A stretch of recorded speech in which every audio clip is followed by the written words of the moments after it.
Hi, I'm Nico Mercuris. In this video, money myths the bankers don't want you to know. Getting rich is a scheme. And you've heard the old term, it's a get rich quick scheme, right?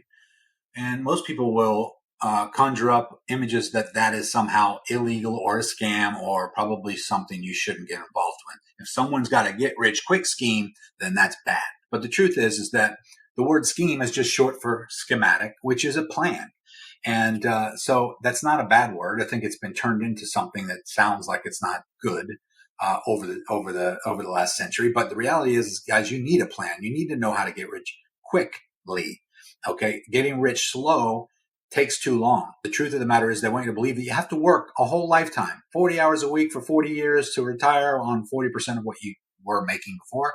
And that's no way to live. And that's no way to get through life. The fact of the matter is that getting rich quick is the only way to get rich. Most people who do get rich usually do it in a relatively short period of time. And what you need is a schematic. You need a plan. You need to understand how to go from point A to point B. So money myth number one. Number two is leverage is risky. Of course, leverage is risky. Borrowing money is risky. Don't take any risk. You want to slide into home base at the end of your life unscathed with no scars and no bruises and no scrapes, right? Hell no, that's boring. You gotta take some leaps. You gotta jump off some things. You gotta go through some walls. You gotta go over, under, and around. In order to get more out of life than the average person, you gotta do more. You gotta do a lot more. In fact, the people who do make it to extra high levels of accomplishment in their life, man, they did a lot. I mean, that's why the word accomplishments was created, because if you've accomplished a lot, then you are an accomplished person. And people who don't accomplish anything, they sit on their couch and play video games, or, basically just cry broke and blame everyone else. They have the victim mentality. It's because they're not willing to take any risk. They're not take any action, and they're not really willing to use leverage to do anything. So what is leverage? Leverage is borrowing. If you want to buy that $500,000 house and you don't have $500,000, then you need to borrow from the bank. That's called leverage. You might need to put a down payment down, but let's say 10, 20%. So you have to work hard and come up with some down payment. That's called skin in the game. But when you do that, the bank will give you the other $300,000 or $400,000. That's leverage. So leverage is risky, but it is the key to growth. And if you use leverage in the right way and at the right time with the right vehicle, you can get 10 times, 100 times further along in life and increase your wealth 10 times, 100 times faster than you can without leverage. Money myth number three is saving is the right way to accumulate wealth, right? You want to save your money, pile it up in the bank. Every paycheck, you take a little bit and put it away. Well, the truth of the matter is that money sitting in a bank is going down in value at the rate of 8 to 10% a year, probably even more. Inflation is probably a lot higher than that, which means that even if you saved $1 million and it was sitting in your savings account, the buying power from that $1 million is being lost to the tune of $80,000 a year. That means in 10 years, that $1 million will have the buying power of about $200,000. That sucks. So saving money is not really the smart way to wealth. It's counterintuitive. That's not what you were taught, right? But consider the source. Whoever's telling you to save a lot of money, ask them if they have a lot of money. The problem with saving, guys, is that it takes too long. Now, if you could save 10,000 and then borrow 100,000 to buy a house, for instance, then that's a good use of leverage, which is one of the things we spoke of earlier. So saving takes too long. You need to learn how to leverage your money. You need to learn how to borrow using leverage and then invest in things that go up in value. If you take that $1 million, for instance, and bought $1 million of the Bitcoin instead of left it in your savings account, every year the value of that $1 million would go up to the tune of about 100% a year, which is the average over the last decade that Bitcoin has gone up in value, while the US dollar is going down at a rate of 8 to 10% a year. So which asset do you want to hold?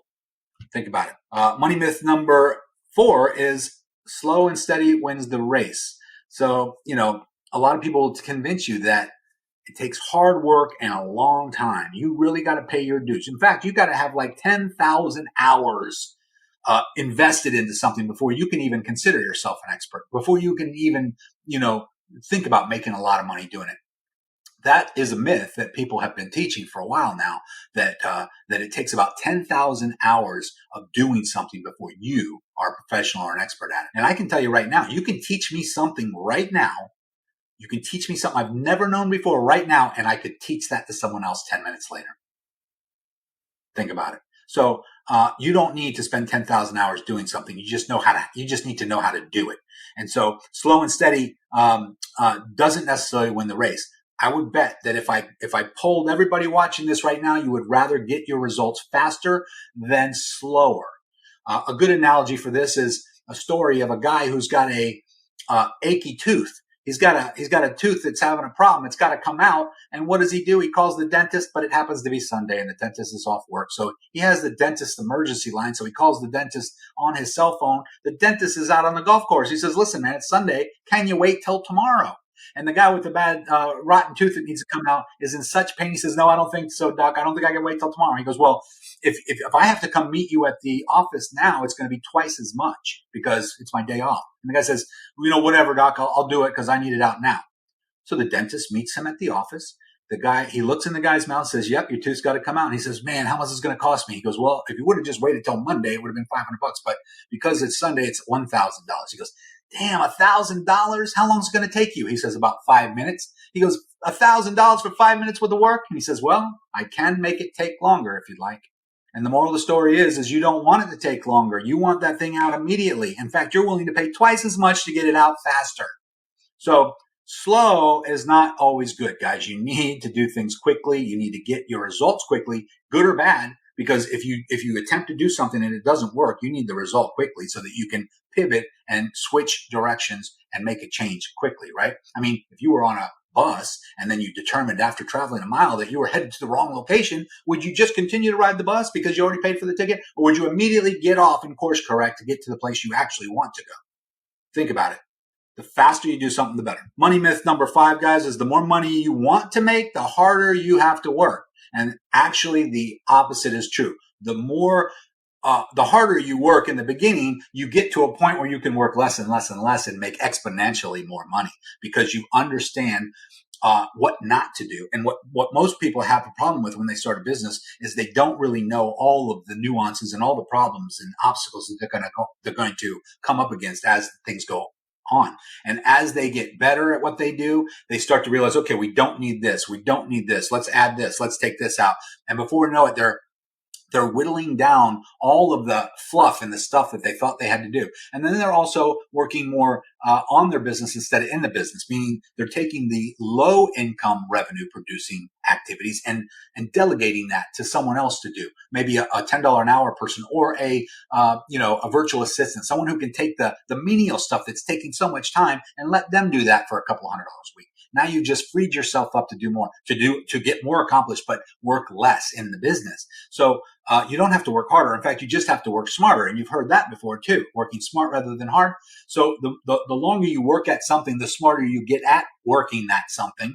And the more you realize what you don't need to do yourself and the more that you can compartmentalize off to other people. And it is kind of like a pyramid when you're a business owner because you're at the top and you have the pyramid under you. The people at the bottom are basically the low level employees. Low level, not a personal insult to them, but just low level meaning they're doing the menial tasks. And as you climb up the ladder towards the boss, you become, assistant managers and managers and then directors of operation and then, CEOs and things like that. And then you get to the main person, right? So you can work your way up, but you can also, as a company owner, you can build that structure below you so that you're at the top doing less, overseeing the operation while everyone else is doing all of the individual components. So that is one thing that you need to understand, that the more money you make, the more time freedom you should have. So that's it for this video, guys. If you enjoyed that, please comment below. Let me know your thoughts, like it or not. Tell me what you think. I'd love to hear about it. I will respond to every comment. Click the like and share button as well, and I'll see you on the next video.